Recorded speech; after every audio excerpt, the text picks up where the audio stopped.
just thought of that. All right, people. So I'm doing this musical called Disaster, which is a 1970s disaster movie, but as a musical. And I'm standing here, and by standing, sitting, with my lead, Zach Resnick. Zach, why do you spell your name Cuckoo Bird style? Why not Z-A-C-H, Z-A-C-K? You know, actually it was Z-A-C-H when I was born. And then like a week later, my parents felt very ordinary, so they changed it. Oh, your parents did, not you. Okay, No, brava. No, I didn't change it a week old. They hippify. Don't be a dick. Okay, anywho. The point is he plays the lead. I'm obsessed with his voice. Crazy young, went to Carnegie Mellon, of course.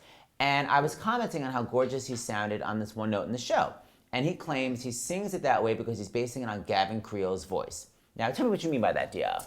Well, I look up to Gavin, and so I just... How can you imitate? But I look up to a lot of singers, but I can't sound like them. So how do you make your voice sound like him?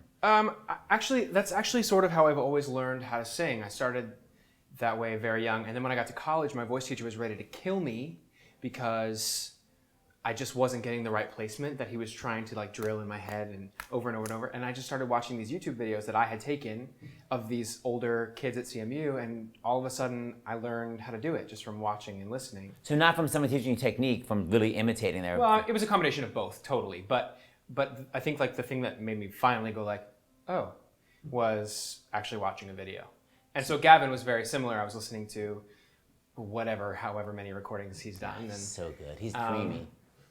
Oh, what? Sorry, I was in a reverie. Yeah. Okay, so first I'm going to play you what it would sound like without the Gavin spin, and then we'll play it with the Gavin spin. So do it from We May As Well Go Home. 2, 3. We may as well go home as I did on my own, alone again, naturally. Lydia Foghorn. I did on my own. Not since Stritch. Okay, so now here, listen to the first verse, and then we'll do the delicious Gavin Creel note at the end. Okay, start spinning, spinning, spinning.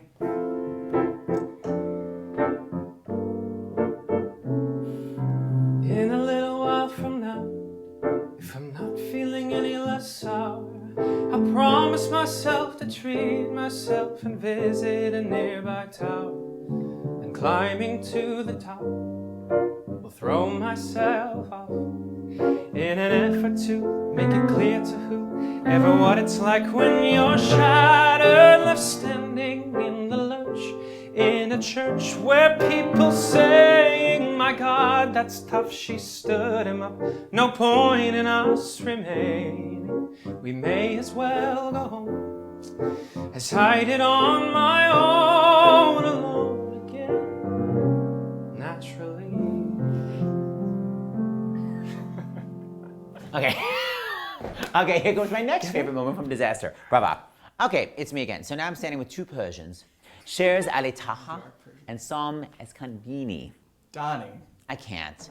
Anywho. In all the press releases, it's Dini. You know what? Because it's not delicious like Radetzky. Anyway, the point is, so there's a moment in the show, every character sort of names something in the show, kind of their standout moment. And Sherz has this moment in Act 2 where the killer bees attack her husband and she screams. So I listed her as Woman Who Screams. But I wanted to list her as Woman Who Hits Crazy High Note, but no one really knows that it's her. So let me just describe what it is, and we're going to actually give her the focus on the camera. She does not get in the show because she's backstage.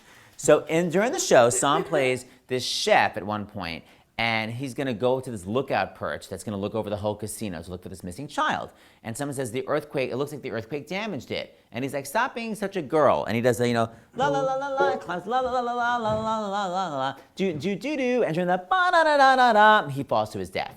And the ba da da da da da is actually sung by Sherz off stage. No credit, to the point where one of Sam's friends, or one of Sherz's friends, thought that Sam was doing it castrati style. So I would like to show you all what happens backstage. Sherz, every time we do a show, takes some of my water, which I bring. I don't know why you can't bring your own. No, I don't. You literally was like, you were like, is that my high note water? You took my vitamin water. Joke. Anywho, Someone where's the joke part?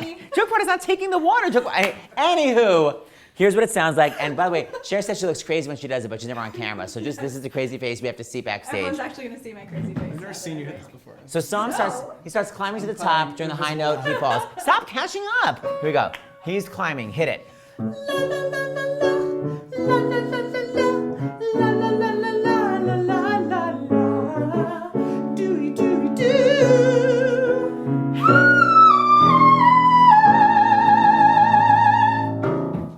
Let credit be given where credit is due. Thank you. Still got it.